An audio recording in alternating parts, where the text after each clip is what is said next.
The golden age of America begins right now. From this day forward, our country will flourish and be respected again all over the world. We will be the envy of every nation, and we will not allow ourselves to be taken advantage of any longer. During every single day of the Trump administration, I will very simply put America first. The American Golden Era. Our special today is the global trade war. To get some more in-depth analysis on this, our friend, Ross Kennedy, founder of Fortis Analysis, supply chain and national security expert. Ross, good to talk to you, brother. What are some supply chain or logistical concerns you have about a trade war with a country that could actually throw their weight back on us? We kicked off the show talking about Colombia, right? And how Trump just smacked them around on the golf course for like an hour. No big deal. But there's going to be some trade wars that maybe put up a better fight. So what are some of those concerns you see? Well, the biggest and most obvious one, of course, is China. However, the U.S. has other very, very, very large trade partners that we interact with really on a daily basis across a wide range of commodities, finished goods, raw materials. The EU, of course, being a very large one as well, but also Canada and Mexico. And so when we take a look at, one obviously is overtly hostile. Canada, Mexico, and the EU kind of exist on various continuums of ally, particularly on economic and trade matters. In the case of EU, we have a lot of security cooperation with them. In the case of Canada, they're part of the Five Eyes. So really part of one of our largest and most important security apparatuses and networks that we have worldwide, and a major source of numerous critical minerals. But the obvious one, of course, is energy.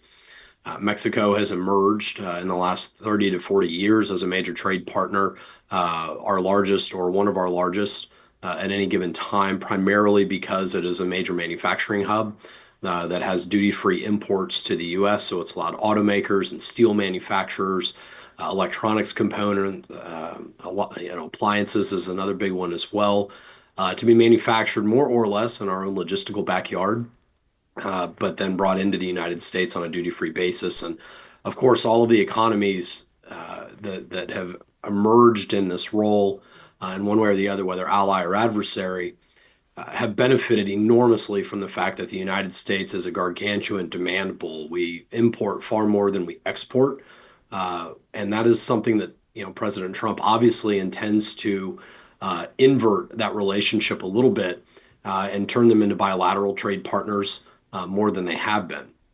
In the case of China, you're talking about the country that manufactures 20% of everything in the world, and it's all the way across the largest ocean.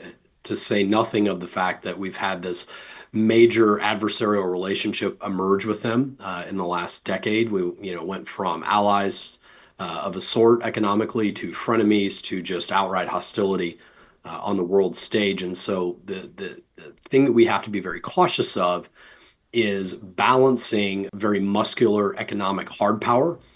So that's going to be tariffs, that's going to be enhanced oversight on export restrictions, and export licensing of dual use and critical things that we do make in the U.S. and that these countries have come to depend on.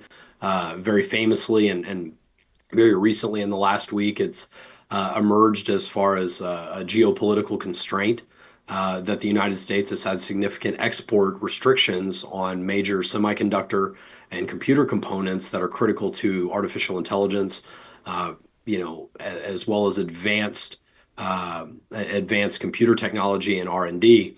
We do know for a long time that China has been pilfering this technology.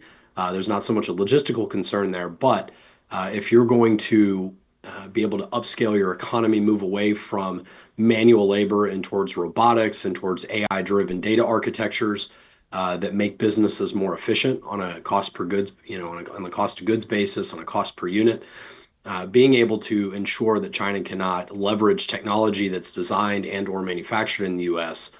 In its own industrial revolution is a major concern. So what you have here is all of these different geoeconomic blocks of various dependencies, various critical sourcing for very specific things. Brazil with vanadium, copper and other things that come out of Peru.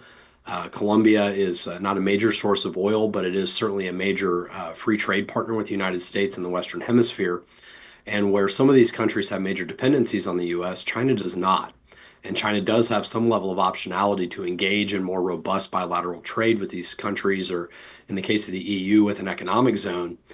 So we have to balance, on the one hand, muscular economic strength with not getting too far out over our skis too fast and cutting ourselves off of critical goods and critical manufacturing technologies that we depend on. So I think so far President Trump has shown an admirable amount of restraint in terms of as applied policy when it comes to trade. But Colombia certainly did get a taste of what it means to be in a more subservient role in relationship to the U.S. And deciding that, after 20 years of 30 years of relying on diplomacy and economic and security cooperation with the U.S., now their socialist president has decided that he didn't want to cooperate. Trump showed him exactly what the stick is if they don't take the carrot. So balancing Right. all of these things and weighing them one against the other in these various economic zones and clusters that we do business with is certainly priority one, it seems to be for him. Let's work backwards, but I do want to end on Mexico and Canada because that's super interesting. We learned during COVID how reliant we are on China for things like our medicines or masks and stuff like that, and how we just don't make these things in America anymore, and how crazy it is. Like Alexander the Great would be like, "You guys are out of your minds! Like, how ridiculous are you people to let the enemy be in charge of so much of your critical things?" And then I was talking to the new senator from Montana, and he made the point that we make most of our ships, or at least military ships, in Korea. And you look at a map and you're like, oh geez, if we go in war with China, that's a horrible idea. Like that, we're not going to get any more ships. Can you think of any other, whether it be minerals, like rare earth minerals, or resources, or things that we make around the world that you find to be unwise? Well, we have certain, particularly in advanced, minerals that are required. Rare earths, of course, are famous now and somewhat familiar to people, but your magnetic and metallic classes of minerals that are, absolutely essential or indispensable. So that's going to be things like antimony, that's going to be things like vanadium, tantalum, things that just really, by and large, don't exist, or to develop those resources from the pockets of availability that we have in North America, mostly up in Canada. In the case of a lot of these things up in the far north, we are in our own way from a regulatory side, being able to extract them, particularly on things like environmental reviews, impact on local populations, watersheds, air quality. So being able to rapidly exploit those minerals, get them out of the ground, get them refined, get them into the alloys, and get them into the critical components that we have, particularly for electronics, things like satellites. You've got an awful lot of these dependencies that we have that are scattered across, and the United States has not done a great job of managing its critical strategic materials and energy stockpiles that we have, most of that being managed by the Defense Logistics Agency. That is a big topic for someone like Senator Fetterman, where DLA does an awful lot of its work in Pennsylvania, but you also have major management offices for DLA in Virginia and in Ohio. So we've built this kind of very sprawling network of sourcing and management and warehousing and stockpiling, and kind of scattered the authorities and scattered the stockpiling activities around.